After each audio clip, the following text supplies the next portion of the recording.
আলহামদুলিল্লাহ, আমাদের টঙ্গী 58তম বিশ্ব ইজতেমার দ্বিতীয় ধাপে আজ 23টি বিবাহ সম্পূর্ণ হয়েছে।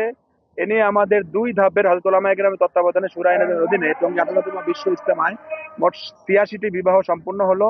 বিবাহ একটি সুন্নত আমাল। নবী সাল্লাল্লাহু আলাইহি ওয়াসাল্লাম কথা বলেছেন, যার মোটামুটি অর্থ এরকম, তোমাদের ভিতরে যার সামর্থ্য আছে সেজন্য বিবাহ করে, যার সামর্থ্য নাই সেজন্য রোজা রাখে। বিবাহ মানুষের ঈমানকে মজবুত করে, মানুষকে গুনাহ থেকে বাঁচায়। আহ আমাদের টঙ্গীতে সবসময় এই বিবাহের আমলটি সম্পূর্ণ হয়। আমাদের ভারতের মাওলানা জুবাইরুল হাসান সাহেব রহমতুল্লাহ আলী উনি এই বিবাহের আমল সম্পূর্ণ করে আসছিলেন। ওনার ইন্তেকালের পরে অর্থাৎ 2014 পর থেকে মাওলানা জুহাইরুল হাসান দামাত বরকতুহুম উনি আমাদের মুরব্বী এই বিবাহের আমলটি সম্পূর্ণ করছেন।